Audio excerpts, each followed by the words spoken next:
Stéphane Kramer nous présente maintenant un objet très allemand, un objet qui, bizarrement, n'a pas encore été illustré dans Carambolage. Si je vous dis sandales allemandes, ça vous fait penser à quoi? Que vous soyez allemand ou français, vous allez certainement me répondre la Birkenstock. Bravo! Eh oui, la Birkenstock est une véritable institution en Allemagne où chaque année il se vend près de 8 millions de paires. La chaussure, à l'allure quelque peu rustique, doit son succès à une innovation majeure, l'invention par un certain Konrad Birkenstock de la première semelle orthopédique flexible en 1897. Un demi-siècle plus tard, son petit-fils Karl a une idée géniale, construire une chaussure autour de cette semelle. C'est la première Birkenstock, la Gymnastiksandale, la sandale de gymnastique. Et voilà ce que ça donne aujourd'hui.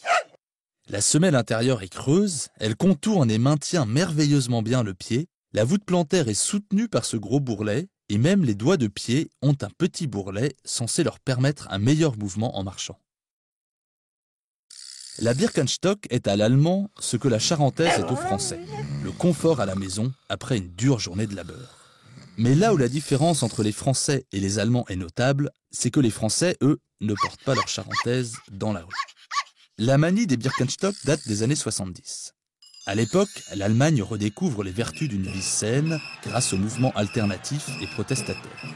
Conscience écologique, nourriture bio, mouvement antinucléaire, Birkenstock.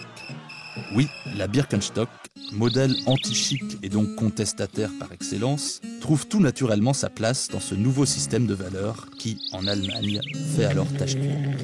Petit à petit, et considérablement aidé par le fait que des médecins, des kinésithérapeutes et des infirmières la portent au quotidien, la si confortable Birkenstock atteint d'autres tranches de la population.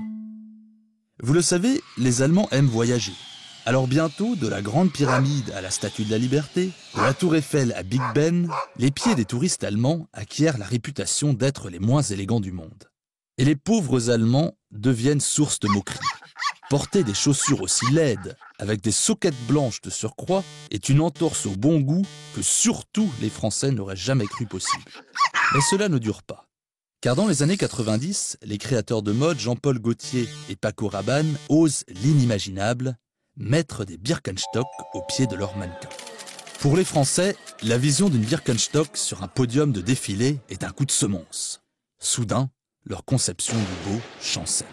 Et lorsque Victoria Beckham, Julia Roberts et Leonardo DiCaprio sont photographiés avec des Birkenstock au pied, les certitudes des Français vacillent définitivement.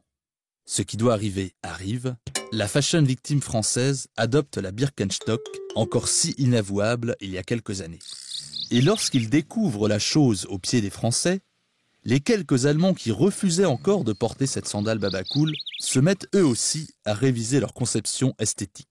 Finalement, ils lui trouvent un certain chic à cette Birkenstock. La sandale retourne ainsi à l'envoyeur, et la boucle est bouclée.